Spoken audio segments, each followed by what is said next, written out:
रहमतुल्लाहि व बरकातुहू। चमन अपना, वतन अपना, ज़मीन ओ आसमां अपना। चमन अपना, वतन अपना, ज़मीन ओ आसमां अपना। जहां में सबसे प्यारा है हमें हिंदुस्तान अपना। मौजूद सामईन, आज हम सब यहाँ 15 अगस्त 1947 को आजाद हुए हैं, लेकिन आपको पता है आजादी से कबल हम बरतानिया हुकूमत की गुलामी की जंजीरों में जकड़े हुए थे।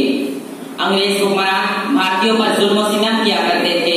कई बार उन्होंने भारतीयों पर जुल्म और सितम किया, लेकिन मुसलसल जद्दोजहद और कुर्बानियों के बाद हमारा मुल्क 15 अगस्त 1947 को आजाद हुआ और भारत से बरतानवी हुकूमत का खात्मा हुआ।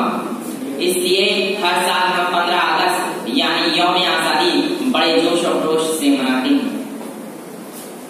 आज खुशी के इस मौके पर बादे खुलूस और मोहब्बत आजादी की लड़ाई में हिस्सा लेने वाले तमाम रहनुमाओं और शहीदों को याद करते हैं, जिन्होंने इस मुल्क हिंदुस्तान के लिए अपनी जानों की कुर्बानी दी, डंडे लाठियां खाई, कई बार जेल गए और अपना सब कुछ इस मुल्क पर नछावर कर दिया।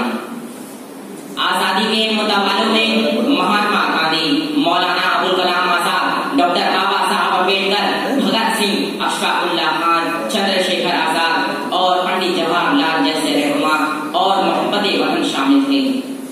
आजादी की लड़ाई देश की इज्तिमाई लड़ाई थी और इसलिए आजादी की लड़ाई और जद्दोजहद में शामिल तमाम हस्तियों के लिए हम खराज तहसीन पेश करते हैं। हमें चाहिए कि हम आला और अच्छी तालीम हासिल करके देश के जिम्मेदार शहरी और एक अच्छे इंसान बने, देश की खिदमत करें, मुल्क में बाहमी इत्तेहाद बनाए रखें और मुल्क के लिए कुर्बानी का जज्बा रखें।